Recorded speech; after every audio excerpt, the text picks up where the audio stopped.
This is video number 2 from my my energy chapter, not my fitness chapter.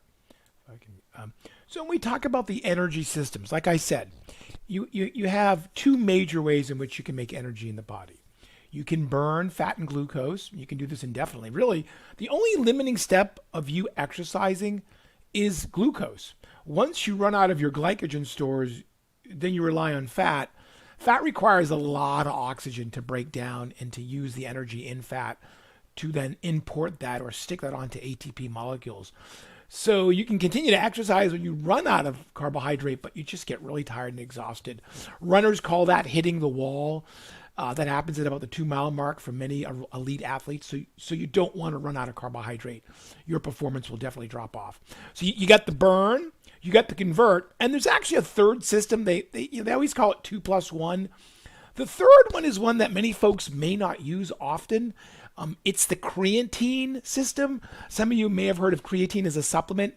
And what it really is not using carbohydrate or fat. It's essentially, if you go to do something that's super intense, like throw a shot put, sprint as fast as you can for 10 seconds. That will drain your muscle of ATP, like all of it. But you do have this backup molecule, kind of like a backup battery for your phones. And it's called creatine phosphate. And what the body can do is rapidly break down the backup and to regenerate ATP. Most muscle tissue, like a bicep, a tricep, a quad, leg muscle, has about 10 seconds. Once you burn through your creatine, you really can't compete at that high level for many hours, because it's not like glucose and fat and all that stuff where you have all these different ways to kind of move it around the body, shuttle it. You can sip on, Gatorade, whatever. Creatine kind of gets burned up for long periods of time. That's why when people like do sprinting events, they don't last, they'll do an Olympic sprint in the morning and maybe they do one late at night for like the gold medal round, but they do like one a day because it takes up to 24 hours to rebuild your backup battery.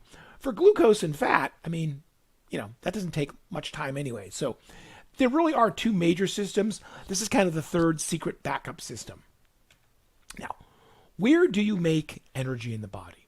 There's different places. If you're going to burn stuff with oxygen, you burn that in little things called mitochondria.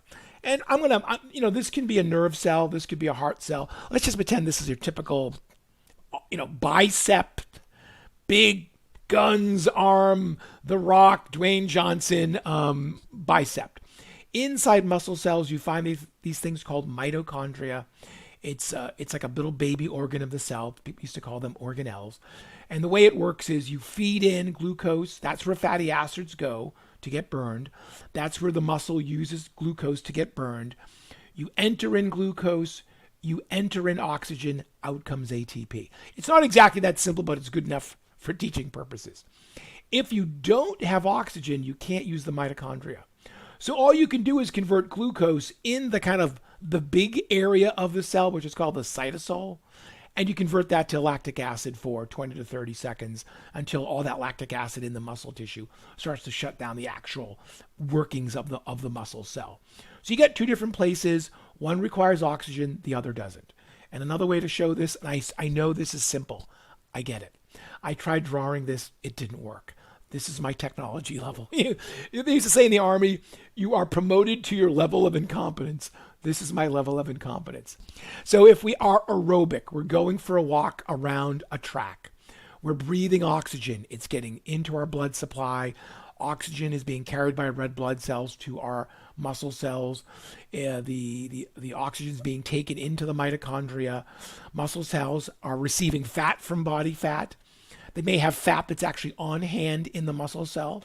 Remember, muscle cells store glucose as glycogen, so they have glucose. They may be receiving glucose from the liver. Either way, they have these two energy molecules. They feed these into the mitochondria. Out comes a ton of ATP, and we do make an end product called carbon dioxide. That's where it comes from, your mitochondria in your cells. And water. You actually make water in the body. So this is the aerobic way to make ATP just at rest, at moderate activity, 24 hours, 7 days a week, your entire life. You're doing this until the day you die. aerobically making energy using fat, glucose, and oxygen. That's the aerobic system. The anaerobic system's different. If you say now, instead of walking around a track, let's sprint around a high school track, right? The 400-yard, 400-meter track. By the time you're 20, 30 seconds into sprinting, your lungs are probably gasping. What you can take into the lungs drops off. What you can put into the blood drops off. What actually gets into the muscles drops off. If oxygen levels drop off in the muscle cells, you can't use mitochondria, which means you can't burn fat and glucose. Then how the heck do you complete that lap? Because most folks can sprint a 400-meter lap. They may be gasping for air once they complete the lap. They'll get around it though. I mean, they probably will. What the muscle tissue does is it sees there's an immediate need for ATP to keep running. It immediately goes into this anaerobic pathway, takes glucose, converts it to lactic acid, converts it temporarily, and then makes ATP.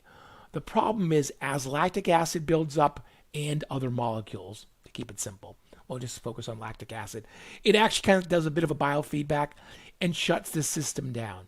So the reason why you can't sprint indefinitely is you'll start to get fatigued in the muscle within 20 to 30 seconds.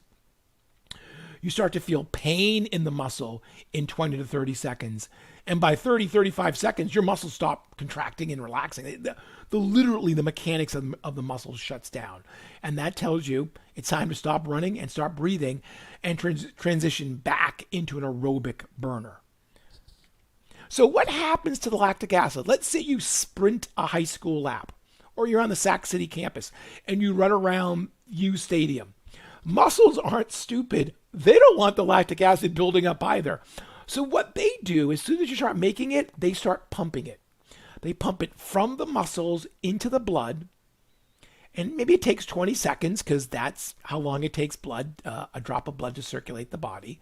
It gets taken up by the liver. We love the liver, and gets converted back to glucose. The liver actually uses liver fat, breaks it down using oxygen, converts that energy in the liver fat into ATP, which you use to convert the lactic acid back to glucose, and then pumps the glucose back into the blood. So you can actually recycle the lactic acid back into glucose. This is called the Cori cycle. Swimmers and wrestlers and boxers, when they're done exercising, their bodies are loaded in lactic acid. And when they go into their cool down period, where they can get their wind back, it gives the body a chance to pump all that lactic acid out of the muscles, go back to the liver, convert it back to glucose. Is this a perfect system? No. That's why many professional sports teams hire a masseuse or a masseur. He or she will literally work the muscle tissue, or they'll use machines, those kind of vibrating machines, to try to work as much lactic acid out of the muscles back. It's going to happen naturally, but you're trying to speed the recovery process because it's Monday and it's the NFL, it's football, and you get practice on Tuesday. And so, anything that can speed this process up is what they're going to do. And I'm going to end on that.